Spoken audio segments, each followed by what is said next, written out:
So welcome to another episode of Between Two Candles. I'm Father David Hogman. And I'm Father Harrison, who's not a modernist. Who's a modernist? You are. Why am I a modernist? I see two lamps. Oh! Lamps are modernist, obviously. Oh, well. Electricity. Electricity. Not the natural effusion of a candle with the work of mother bees, if you will. Ooh, mother bees. Yes. Yes, but... We're sacramental creatures, not creatures of technocracy. Well, wouldn't St. Jerome just want to have us with an image of a mother bee with Thomas Edison's head on it? What? Well, all of that absurdity aside... I'm not a modernist, he is. Well, I'm so happy that it's really easy to diagnose a proper modernism heresy. Pope Gregory the 16th would be very disappointed in me. Oh, well, that's okay. Having people disappointed in me is part of the job of being a priest. Mm-hmm. That's actually a part of the fun. Yeah. And actually, the funny thing is that one of the reasons why we're going to do today's topic, which is the part of Dan Harmon's story circle, which is called Go, one of the things that's kind of reflecting on is why go? Why at all? And I was praying about this when we were planning this talk. You know, you and I got together for a restaurant. We're like, oh, what are we going to do? When I was thinking about it, there's two different stages in the story circle. One is, well, the one we had last, which was need. Then this one is go. Then the next one is search. And I took for granted that go and search should be the same thing. Mm-hmm. Did you feel the same way? I mean, they are different. Yeah, but what is the difference? What's the dialectical difference between the two? Right? Like, why is it that I'm hopefully not really a modernist because I have electric lighting in my home?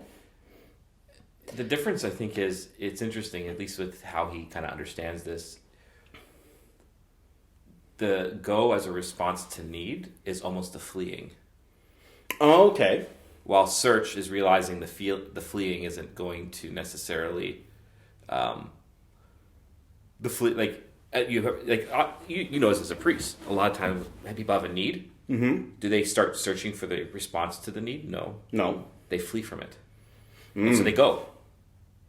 A need puts in a desire to do something, but it doesn't necessarily mean to search to fulfill the need. And so I think that's where the difference between go and search comes in. It's actually, I mean, it's this kind of failure of the go that you realize you have to search. Well, I'm a simple man, mm-hmm. So I wasn't thinking about it on a really deep level. You know, I was thinking like video games, mm-hmm. Because that's me. I'm looking for people at my level of smartness, which is not that high. Mm-hmm. So I was thinking about it in the realm of video games. And I got to tell you, I play a lot of video games. I've been playing them since my childhood. And there were two that I was thinking about, maybe the difference between Go and Search. Mm-hmm. And two are great games that, you know, if you're a nerd, you probably already know what they are. The first one was one that I played for the first time when I was in high school called Chrono Trigger. Mm-hmm. And I was a Genesis guy. So I played Genesis. Mm-hmm. And my best buddy, Jerry, he had the Super Nintendo. And so we did almost like a hostage exchange. I lent him my copy of Shining Force. Mm-hmm. And then I played Chrono Trigger. Mm-hmm. And Chrono Trigger is an RPG where you play a role. That's what the RPG means. You play it was a role-playing game, and you're put in the kind of the persona of this dude named Chrono. Or you change his name. I made his name Bill because Bill's an awesome name, and you're plopped into a world that's not your own. And at least in this game, the whole game starts in darkness, and it's like, Chrono, Bill, wake up! And then the whole story starts, and the emptiness of the character gives you the space to enter into it. And so Chrono never speaks except for going, yes, or no, or he moves his shoulders like this and laughs. Mm-hmm. So you start off this game, and there's a big party and a festival going on, and you wind up meeting this girl. And you kind of go to this festival and have a good time. But then eventually, over the course of the beginning of the game, the girl gets sucked into a temporal portal. She disappears and gets launched through time. You don't know that at the time, but hence the name of the game, Chrono Trigger. You know, kind of makes sense. Anyway, there's this moment of pause after she disappears, and the question is, what are you going to do about it? So you're asked, do you want to do something? And you're posed with the question, like, do you want to do it or do you not want to do it? And if you say no, nothing happens. So, of course, you're naturally pushed into this direction of saying, well, yes, I'm going to say yes. This is the choice that I'm going to make. And so then the moment you say yes, then inspiring music hones on, and every single video game nerd knows the Chrono Trigger music. You don't seem impressed. That's okay. You don't have to be impressed. And then the whole story gets going. But the difference between that moment of heroism and how the game ends, which, I won't spoil, but I probably will in the course of this conversation, but... It's an old game. It's an old game. If you're not spoiled, it's your own fault. How the story starts, you would have never guessed that you're going to wind up fighting off a beast that is a world-destroying enemy. Right. The whole story starts, we are trying to save this little girl's life, this girl's life. It's similar to how Final Fantasy starts. Final Fantasy VII, right? It's the same company. Yeah. It's the same company that makes this. And so this is, it goes to the whole premise of a story circle, is that you wind up telling the same stories again and again and again. So Square Enix, or Squaresoft as it used to be called, oftentimes the stories do get repeated. And this is why a lot of the times I find in people's lives, they tend to recur around the same thing.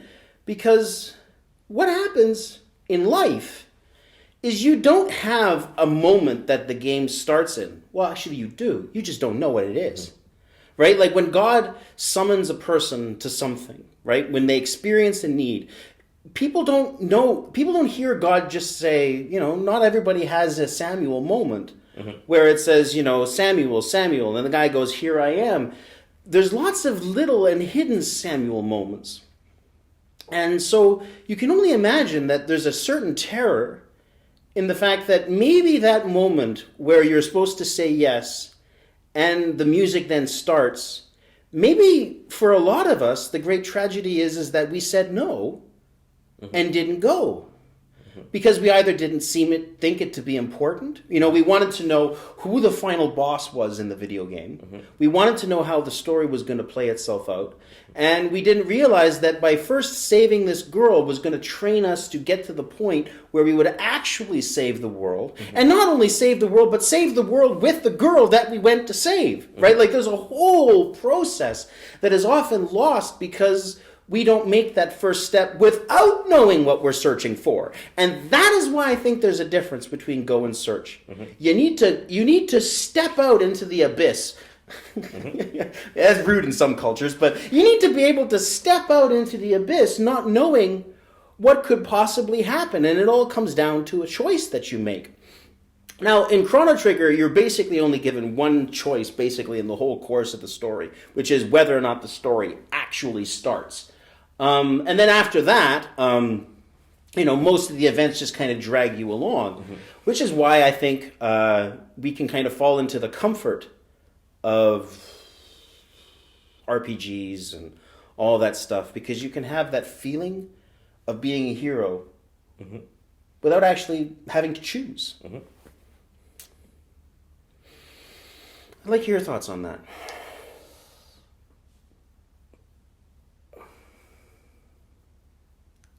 Don't have any right now. Well, because and a part of it's just because, I've played RPGs and stuff back in the day, but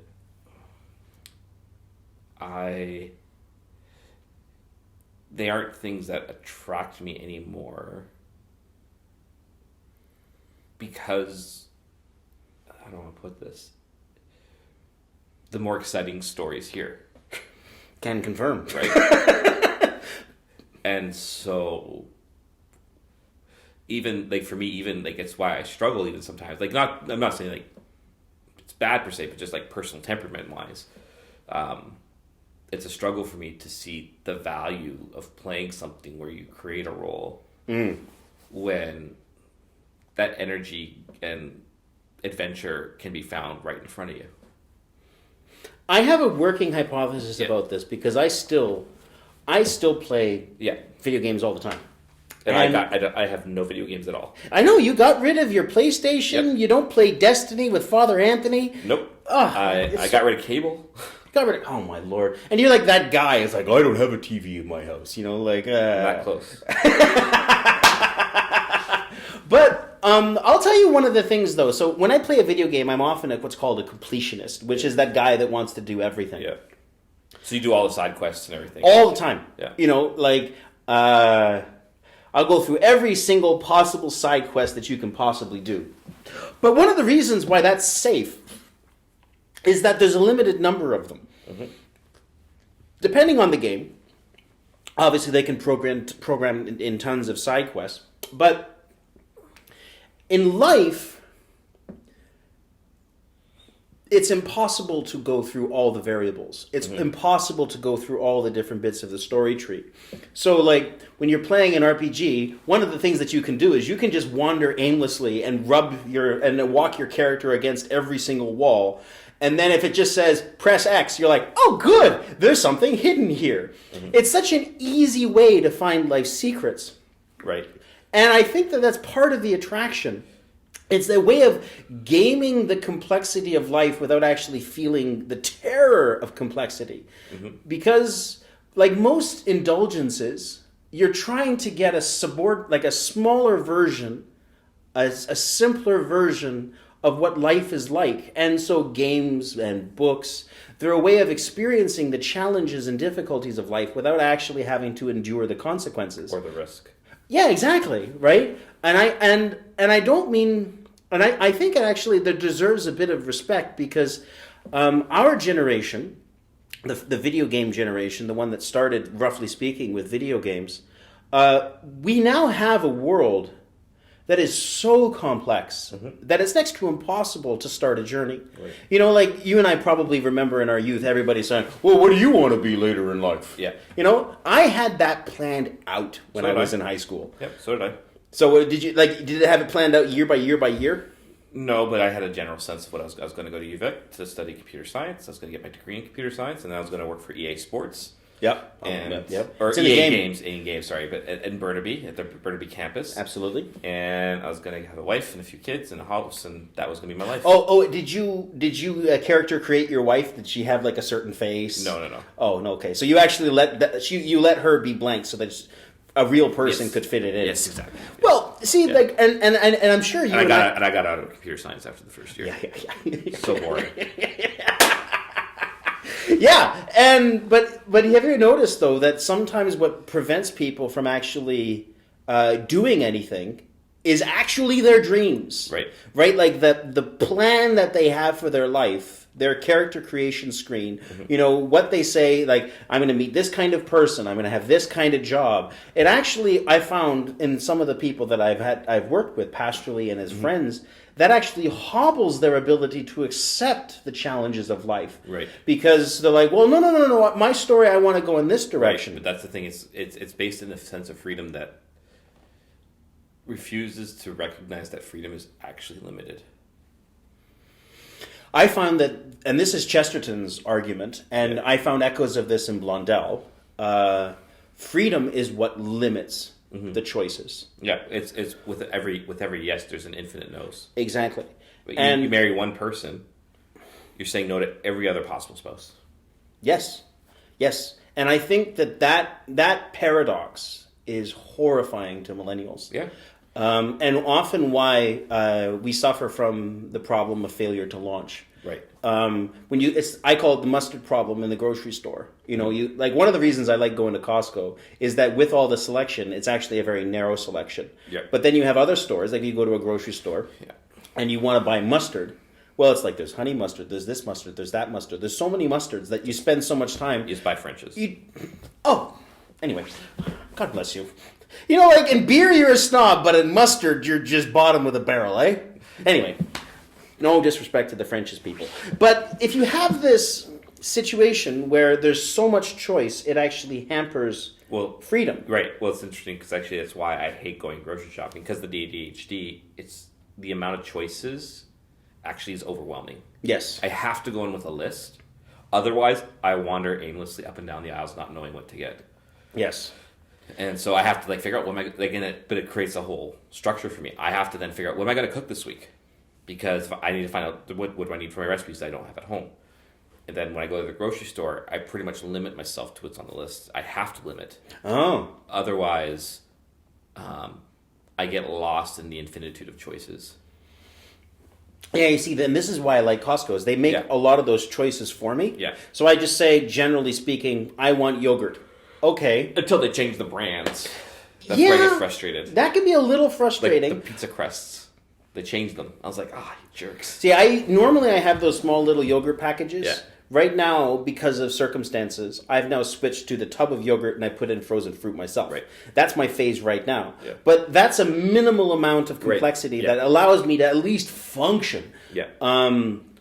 And actually, one of the reasons, one of the things that often makes me reticent to interact with people is every single new relationship you open up and you start with somebody, that adds a branch to a dimension to life, right? And with each person, there's different options. And then what can actually happen is, from that one little moment, you can wind up with 6 different timelines. Right. And that could be very... Yeah.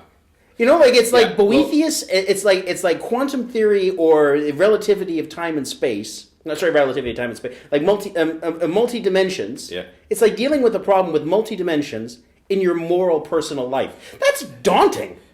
So I'm wondering too then, I know part of it's just the development of technology and the internet and everything, because then you have something like MMORPGs. Yes. Which do add the complexity in the seemingly infinite possibility, the expansion of worlds, and the creation of community. Yes. And if that, do those develop and do they become more exciting because they add a whole layer of realism and complexity of life? Yes. But again, you actually don't need to take the risk, right? You become the guy on South Park.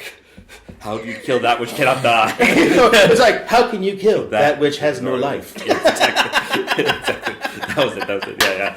But it's because he has no life. Right? But that's the thing. The MMORPG now becomes a way, because it's a much more customizable role. You create your character on so many levels. But it's funny because actually with the pandemic, I tried it out a little bit with some friends. They wanted to play World of Warcraft, and I got really and this is the thing. I think for me, I get very bored with them very quickly, because all you're doing is pressing direction pads and your what's the shortcuts for your moves? What do you call them? Hotkeys. Hotkeys, yeah. Your hotkey, and that's it. That's all you're doing. You're just pressing keys. Yeah. And there's almost no strategy sometimes. And that's boring. I'm going to use intimidating shout. But it's interesting at the same time, though. Did you ever see the show? It was a YouTube series called The Guild. Yeah, because that show was actually very intriguing to me, because it also then brings in the whole line of community and life. And so what's intriguing is that these places where you can limit and you can try to have experiences of real life without actually having to commit to life. But then it creates a community that forces you to enter into life anyways. Because you have to deal with your guild members or whatever, and you have to come to you have to struggle with each other, and you have to come up with each other's weaknesses and strengths and all those things of life. And so the irony is the thing you're trying to escape forces itself upon you, regardless. It's this paradox of Psalm 139. Go God, I want to get away from you, so I will go into the depths of Sheol. Oh man, you're there. Yeah. Yeah. Because you can have... It's entirely a legitimate possibility that the terror and the fear of what is drawn out of you in relationships can absolutely be crushing. And this is why I think that there has to be a certain sympathy that is given to people. But I don't think the sympathy is authentic until we can articulate what the problem is. Why are people running away from life? Life is hard. Right. It's brutal. It's painful. And it's simultaneously everything that gives life, meaning, because it's the challenge that makes it meaningful. And that's why you have like this weird paradox with RPG nerds. They have this tendency to both be fearful about the challenges of life, and yet, if you've ever had to be like play games with guys that are super into a niche, they are demanding, right? Like it's the same paradox we've seen with goth and punk rock, right? Like the group that makes itself the out group becomes incredibly strict as to who's the member. Well, it's nerd culture in general now, right? Which is very limiting, but now has become such because of the rise of things like Marvel and stuff like that. Now becomes the popular group that restricts and determines who can actually be in the group. It works of the law. Well, and it's funny because you can actually see people's naive assumptions about life play themselves out beautifully in video games. And one of my favorites is the problem of power creep. So World of Warcraft is the game you already mentioned. Mm-hmm. So it came out when we were in high school or university, roughly around that time. And so obviously we're not really old, but when it comes to the millennials, we're on the upper echelon. We're old millennials. Yeah. So there's World of Warcraft originally, and then they keep adding expansions. And so then each time they add an expansion, then the level cap, the power cap goes up higher. Then it leads to a weird problem because how do you maintain a world where you say that in this area, what's happening is really, really important, but then at the exact same time, a single monster from this area could wipe out everything that's in this area because they have to make an area suitably powerful for people to play in that zone. So there is actually an example of a pandemic in World of Warcraft. Have you heard this story? No. Okay. Quite hilariously, there was a special place, a raid zone, where people would actually, they go in and they do it's supposed to be an extra special challenge, and all the monsters are really, really powerful. But then in that area, a special boss, a boss that you had to defeat, would infect the players that were in the raid with a disease that would be contagious among all the different players in the zone. So a person would have a thing called a pet, which would be it's like an avatar of an avatar. So you would have your game player in the game, and that your player in the game would have a pet that would act, and then that pet could also get infected with the disease. There was a bug in the programming. So when the pet left the raid zone, it brought the disease with it. Mm-hmm. And then the disease escaped and then got into the low-level zones in World of Warcraft. And the disease spread, kind of like a certain disease that we know. And the power of that disease wiped out towns. So everything died. Players, characters, everything. The whole thing just got wiped out. The people at Blizzard actually had to shut down the server and then quarantine the disease and then fix the bug. It was an amazing experience. So then the power of that area caused an imbalance in the lower area. And this is one of those things that I think God actually has to work out when it comes to human freedom. And I think one of the essential parts of poverty and humility, because the most amazing things have to be done in everyday circumstances. And I think this is also one of the reasons why there's failure to launch. I think people know this. What's the most difficult achievement in the world? I honestly think it's marriage. Mm-hmm. Right? Mm-hmm. To first find someone that can tolerate you, mm-hmm. which is why we became celibates, I'm sure. Mm-hmm. To find someone that can tolerate you, then love you, that you can also love, mm-hmm. which is also a problem, then to commit to each other permanently until one of you is dead, to whatever fate happens, and to be open to life, which is a much more terrifying thing than people think. It's more than just not having contraception. It means, whatever crazy stuff happens to us, mm-hmm. we're in this. Mm-hmm. And obviously, when you say your wedding vows, you have no idea what's going on. It's just like Chrono at the beginning of Chrono Trigger.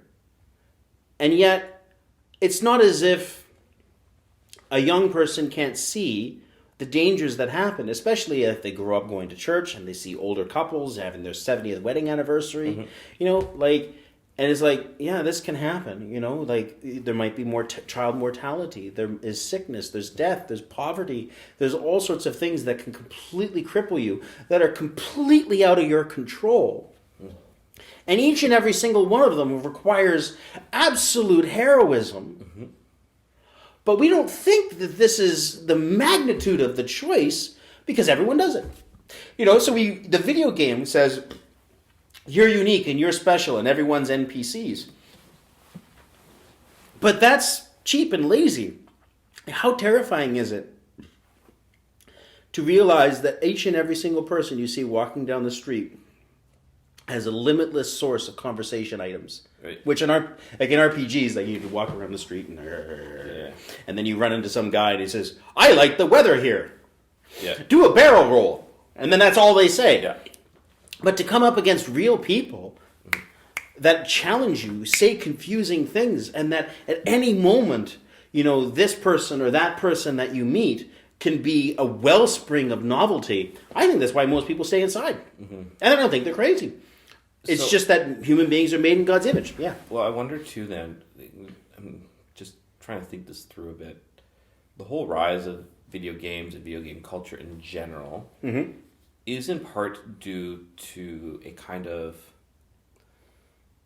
modern prosperity culture that's emerged after the Great Wars, right? 50s brings along the sense of you can have a great non-suffering life, right? And I think there's actually a lot of reasons why people find this attractive and ought to have found this attractive, especially coming out of the horrors of 2 world wars. It makes a lot of sense, at least on a human level, right? But what happens with that is that's the dream that's then passed on to their kids, right? Which is then passed on to us. But over time, we start to realize, wait. And so there's almost an attempt to escape suffering. Yep. I've been pondering this a little bit lately about how I think the whole notion of kind of generational sin, which is, so for example, the people who endured the wars. Yep. I'm painting with very broad strokes here, I guess. The pain and suffering that causes makes it very difficult to encounter your heart. Oh. Right? Yeah. And the void that's there is scary and terrifying. And so, you put on a facade, and your children receive that. Yeah. And so then, the wartime's kids receive that, and say, yes, life is about this, but then their kids, which we are kind of the product of, have started to realize, wait, there's something not true. So what happens then is we are told, we have an experience, which is, wait, actually life actually had a lot of suffering. But I've been told it doesn't have to.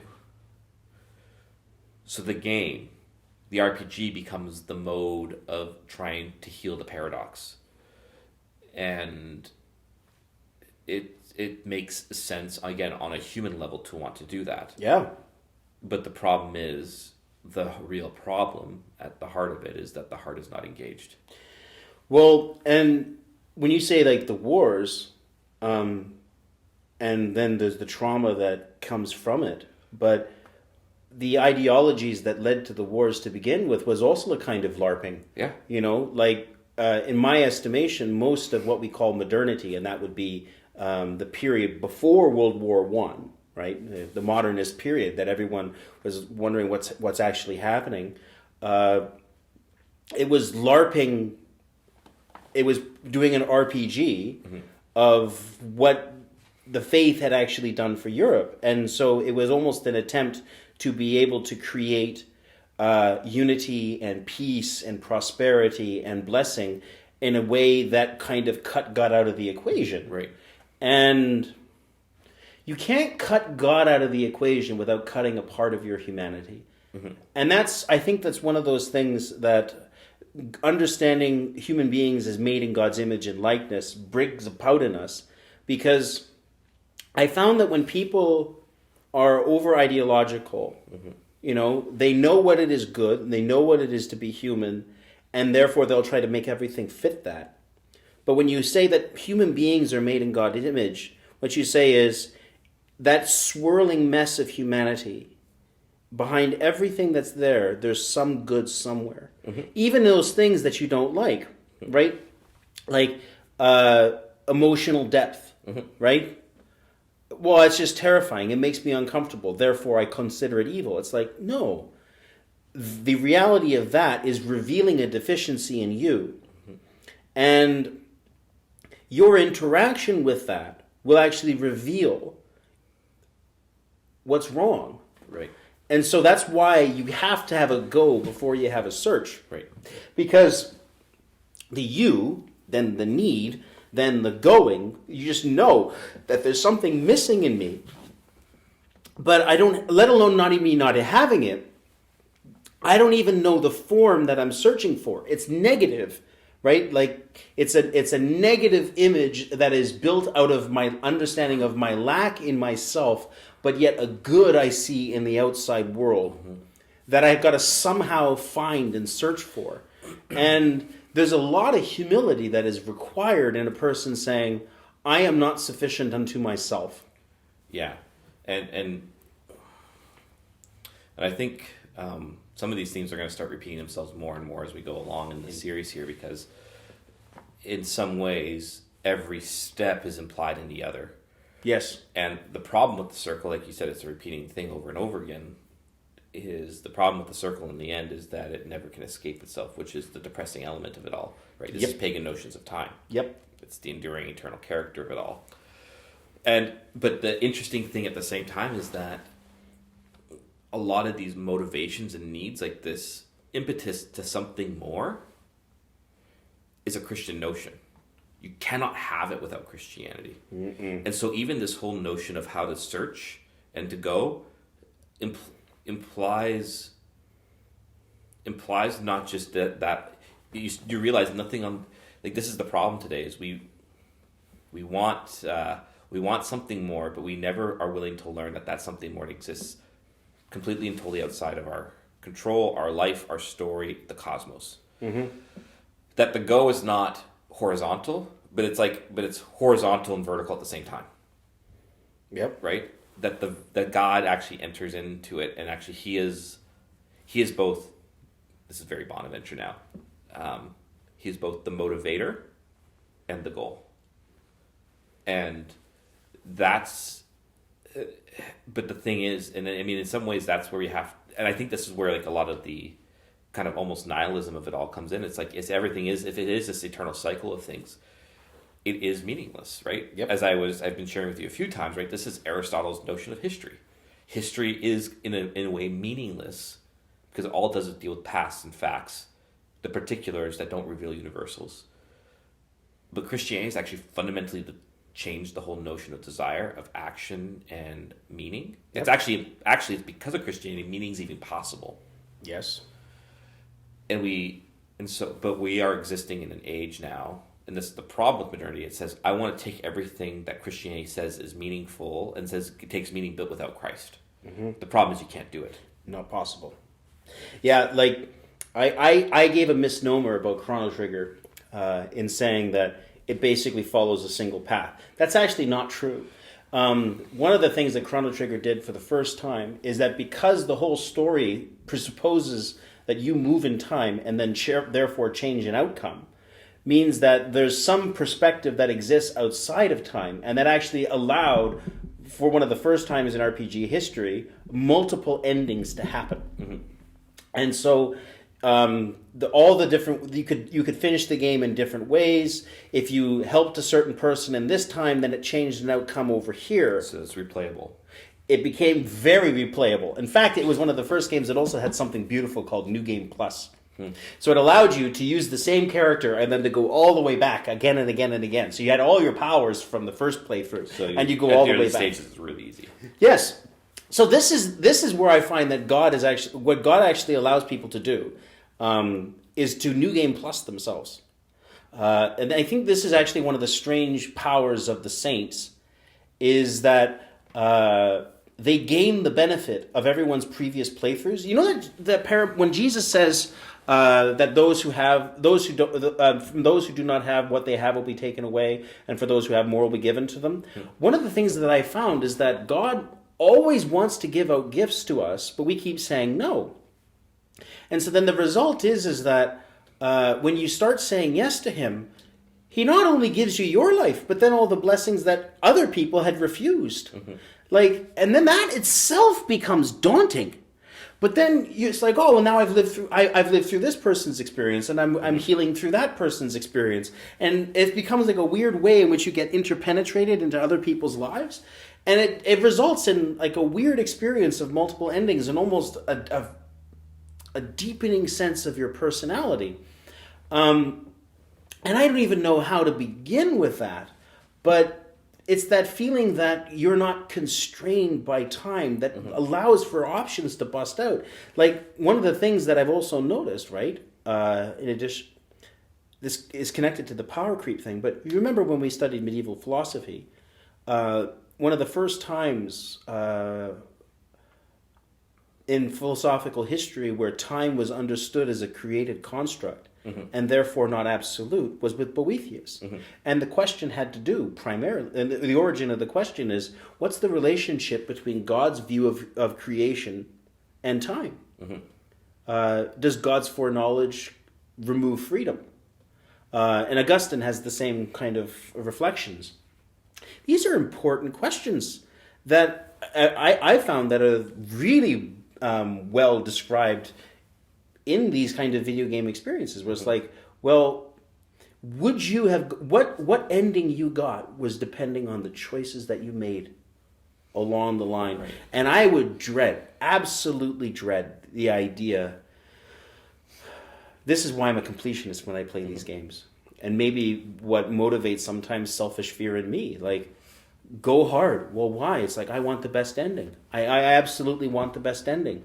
But then it gets to a point, it's like, yes, but will I ever finish the game if I keep seeking after the best ending? Because I want to resolve this, I want to resolve this, I want to do this, I want to do this.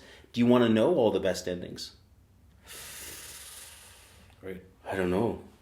And then so after having gone in the journey, then I can honestly say that sometimes I've also felt myself, you know what? Maybe I want to retreat back again. Like, after being invited and going out in the journey, then to have that same fear of then withdrawing into the self. But I think, and this is where, in some ways, it's so easy to idealize and romanticize Jesus' path and way. Yes. Because the whole of Jesus' existence is not some... He truly empties himself, which means he enters even to our experience of time and history, material world, all that stuff, and all that implies. So, and if he does this, it means he, in his human knowledge, enters into our human unknowing, which is why he has such a deep communion with the Father. It's not that, it's why he says, not even the Son knows, right? Because he has entered fully into our unknowing abyss, if you will. And that we can tend to overplay in a bad Christology his divine nature as if it overwhelms his humanity. Yep. That he knows the end game. He actually doesn't. But his communion with his Father is how he's both charting the path for us to enter into, which is his way, but it's not a communion with the Father, because if he knew the end game truly, he would not have been so terrified in Gethsemane. Okay, he has to enter into, and actually he enters into a deeper unknowing than we could ever know, which is the scary part of it all. Well, not scary, but scary part for him, I guess. He goes into it deeper than we ever could to draw us along his way, so that when he's going along his path and his way, now that gets universalized by the power of the Holy Spirit into the life of the church, which is his body lived in history now. And so every Christian life is an entering into that, a knowing, which is not about seeking a definitive answer about the future, but it's about encountering the Father now and seeking his will now. Yeah. And that's enough. And to not worry about the future. That is the eternity of the Son, is the obedience of the Father now. Yeah, exactly. It's the total receptivity to the Father. I mean, that's his whole stance in front of the Father. He's eternally begotten, which means he eternally receives from the Father. And he lives out in his humanity, in history, his total relationship with his Father by the power of the Holy Spirit. So we need to realize that this concreteness of Jesus' life is actually incredibly present-based, but not in like a purely chronological sense. Because he's entered into it, God's eternity is now entered into time. So now there is a future element and there is a past element, which is always like kind of the present is, if you will, the symbol in the more ancient sense of uniting the past and the future together. And that future is not chronological, but it's eschatological. I would find that the scandal that taught me this in my prayer life is the figure of Judas. Mm-hmm. When Jesus says that what he did is necessary. Yeah. And it's not as if that's the only example, but scandal is a blessing. Yep. Because it's the thing that attracts your attention to something you haven't considered. So at first you have this experience of, this is wrong. This isn't right. You know, somebody should fix this.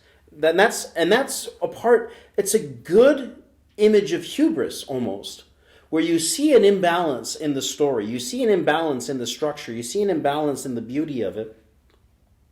But over time, I kind of came to the conclusion that the role of Judas is horrifyingly necessary. Mm-hmm.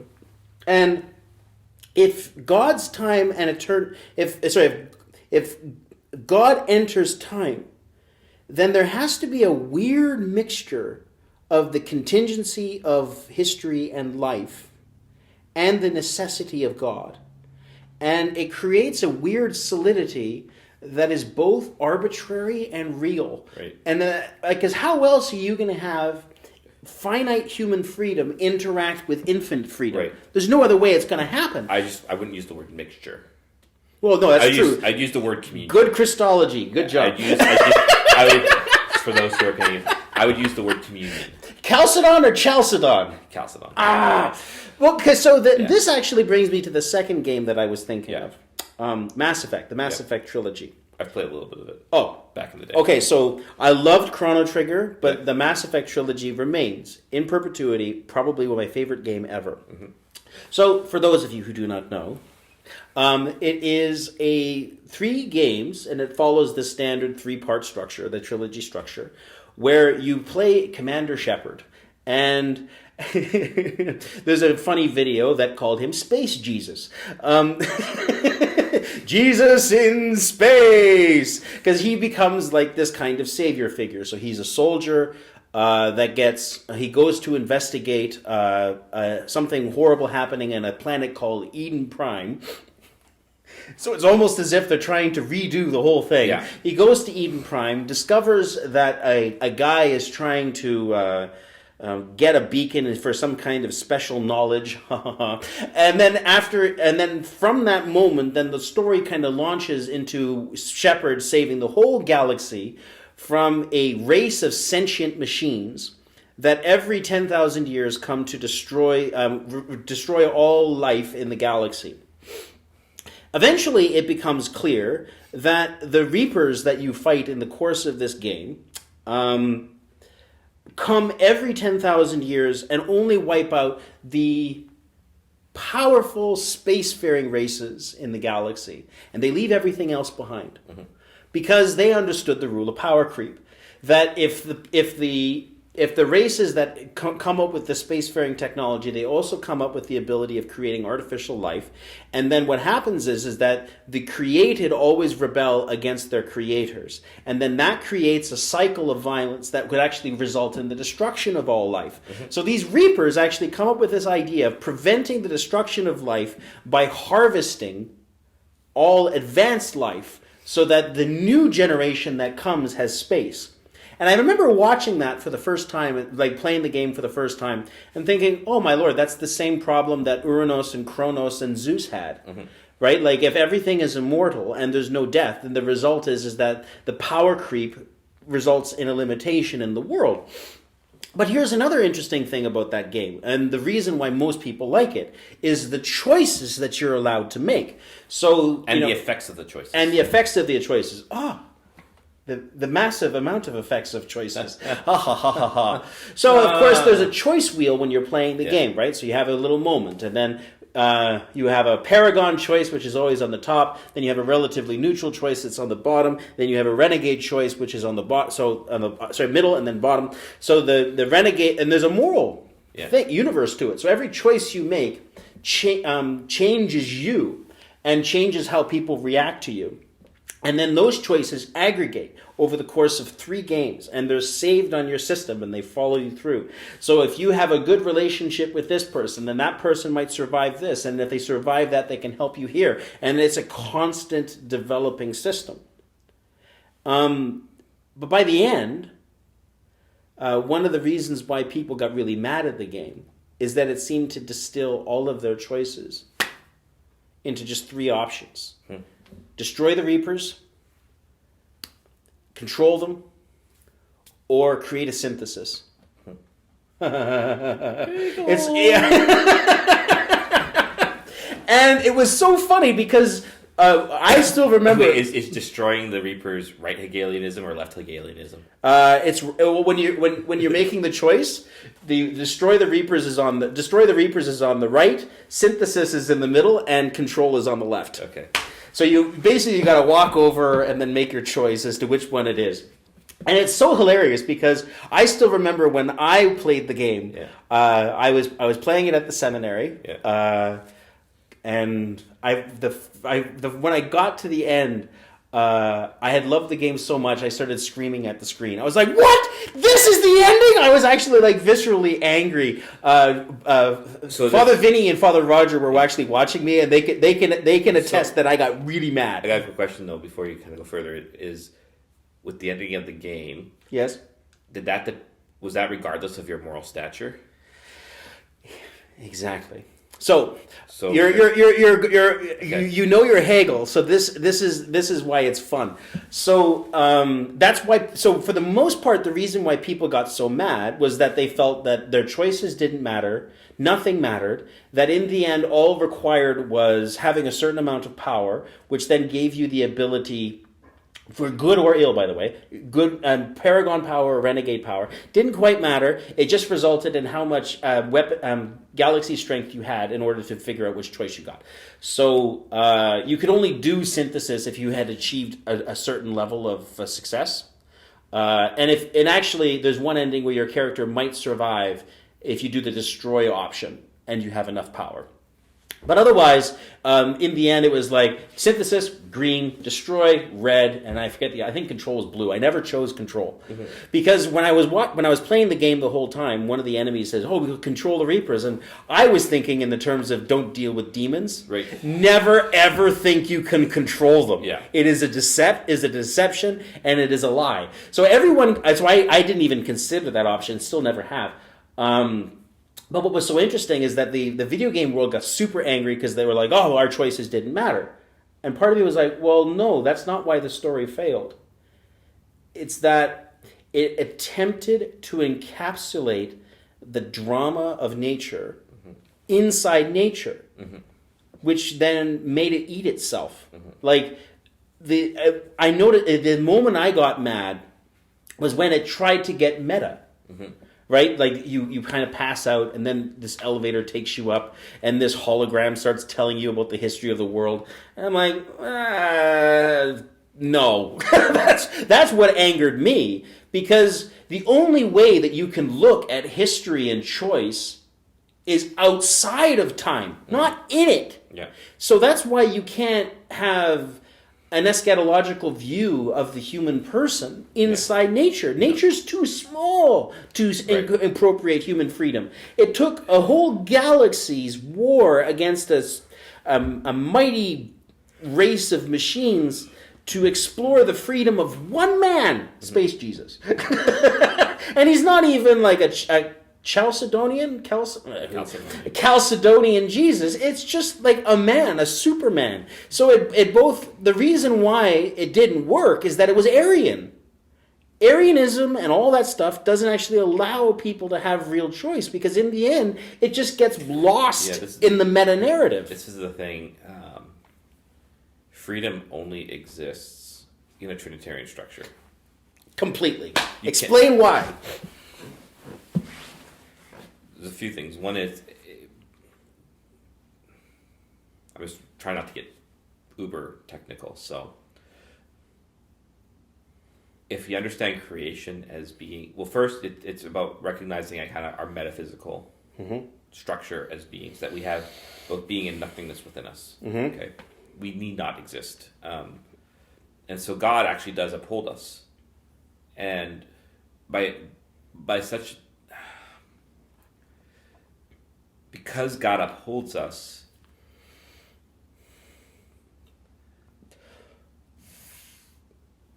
He gives us the ability to choose for or against Him in Him, which is like incredibly profound when you start to think about it, right? I was going to go in a different tack entirely. Okay. Let me, because you said a beautiful statement, which is all freedom must be Trinitarian. Yeah. I was thinking about the freedom of God. Mm-hmm. The Father chooses the Son by the power of the Spirit every time. Mm-hmm. The Son chooses the Father by the power of the Spirit every time. Yeah. So that is a necessity. Yeah. But it is a free necessity, because the object, there's always an object to the freedom, and there's a power to the freedom. I think that's why, while it's not perfect, the psychological analogy for the Trinity actually does function. And I think that's one of the reasons why freedom, knowledge and will have to, in a sense, be separate inside the person. Because you can't this is why go and search have to be separate. Mm-hmm. You can't always know. There has to be an otherness to the choice that you make. So when you step outside the door and you say, you know what, I'm going to do today I'm going to make a choice for God. I don't know what it is. Like, I have no idea what it's going to be. What it's going to look like. Yeah, what it's going to look like. I still remember. But that's living out the cross. That's exactly what it is. Because, like, how many Christians fail to launch because they're waiting for God to tell them what they're doing? It's like, no, you don't need that. Just do the thing now that you need to be doing now. What's that? Make sure you're at Mass on Sunday. Yeah. Have a daily prayer life. Yeah. See what happens. Yeah, exactly. That's all you need. That's all you need. But we don't do that. No, we don't. And it's because that's the beauty of Jesus, is that He chooses the Father even in the midst of the experienced abandonment. Yes, and so lives out, and then that is... And then people say, well, why is God letting me suffer? I'll be honest, like, actually, more and more, the question, why is God letting me suffer? Or why am I suffering? Why is God doing this to me? Bad question, sorry. Yeah. It's a bad question. Because it tells me of a lack of an integrated Christian faith. Because the question isn't why, it's not even any of the W questions. It's more of a statement and a plea. God, I don't see you in this. I know you're here. Help me find you. That's because otherwise, it's a sense of a lack of an integration of Christ in your life. I think that God's greatest act of mercy to the human race is letting us reject Him. Mm-hmm. Right? Like, God somehow created us to create in Himself a powerlessness. And it's exemplified in this.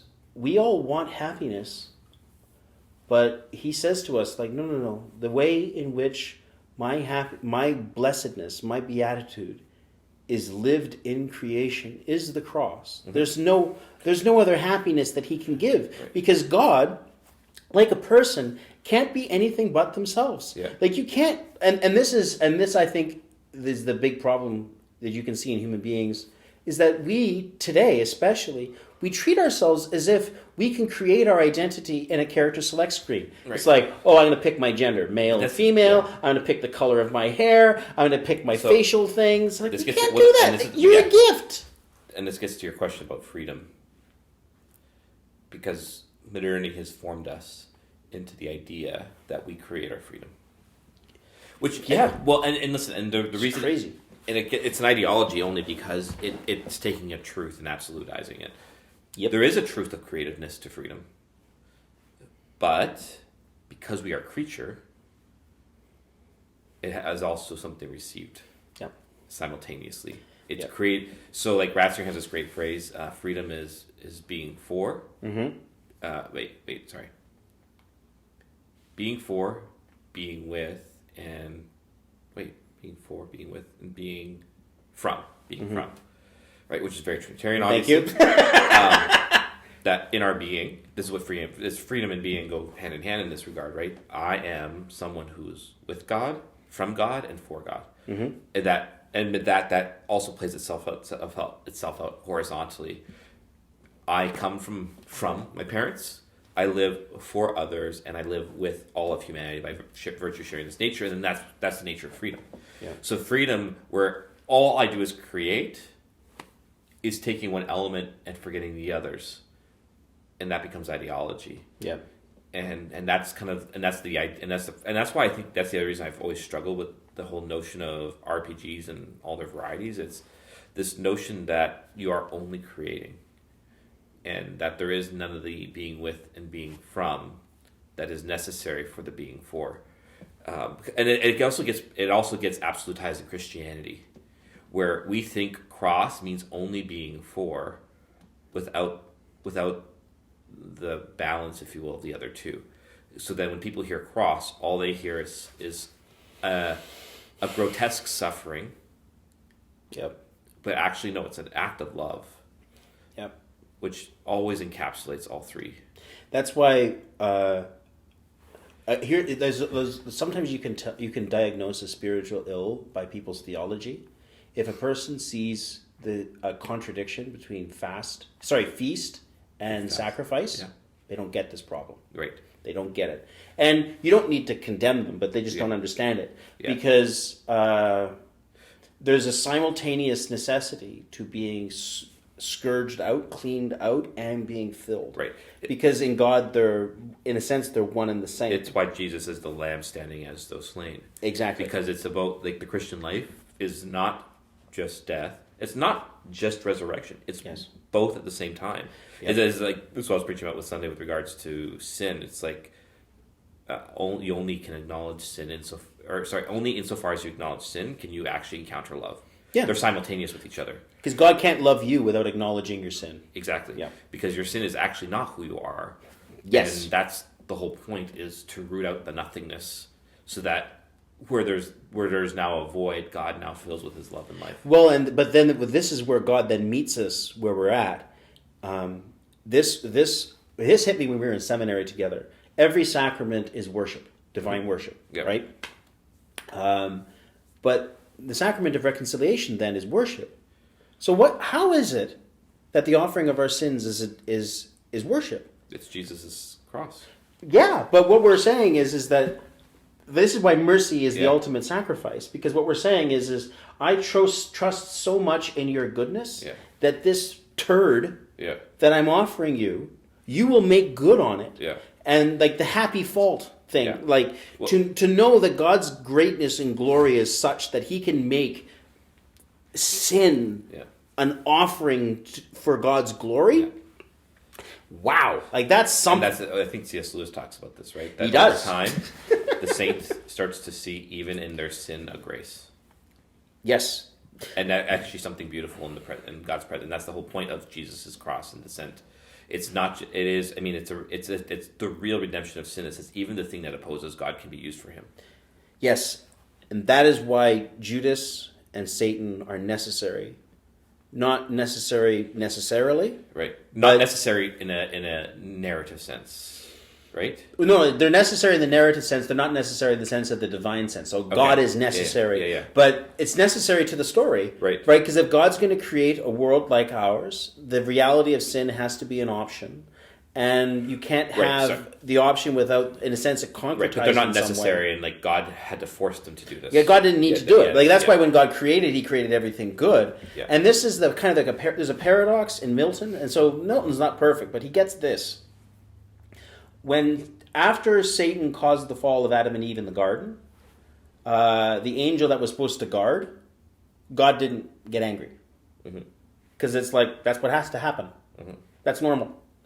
And not wanting to see that necessity, honestly, I am probably, I'm conflicted about the ending of Mass Effect. So as I've already said, I thought it was awful, but I think it's the problem of the medium. And I think the anger of many Mass Effect fans is unjustified, because they wanted it to be a story that was contained. The only way that the story could have actually ended well is they just relegated, they ended the cosmic cycle thing, right? It can't be a cosmic cycle. It just has to be the way things were at a given moment, and it should immediately launch you into a perspective of different kind of life, right? Like there are other options in this world, but it was its attempt to be able to create a synthesis of the two extremes into another synthesis that was so limiting that removed freedom. Ironically, because one of the other complaints about the synthesis is that if Shepard picks synthesis, then the entire galaxy gets turned into a technological human hybrid without their consent. They just change. And it's like, well, wait a second. When God changed our nature and added His divine nature to our human life, and then, of course, the timeline thing is like, when did it happen? Before, after? Who knows? Image of God, mind explosion. But the transformation of the human person into a child of God demands the freedom. That's why we still have to live in a world that's so messed up. We need to be able to say to God, no, you are my choice. I want to choose the good. And that's why for me, again, the go and the search have to be different. I need to choose the good according to my understanding. Right? Like, it's like as Sinners Anonymous, Alcoholics Anonymous. Like, I have to start by following the God according to my understanding. But I have to be willing to let that God die. And oftentimes failure to launch is when a person doesn't let their false God die, and then they die with it. Yeah. Happy note to end with. I'm always an optimist. Thank you very much for coming by up into the valley, Father Harrison. I'll see you next time. In a few weeks about Search, and we'll do it on Breaking Bad: The Good Place. Well, that's what it is, eh? Yeah. Oh, looking forward to it. Give a little hint. God bless you. God bless you too. See you next time. God bless.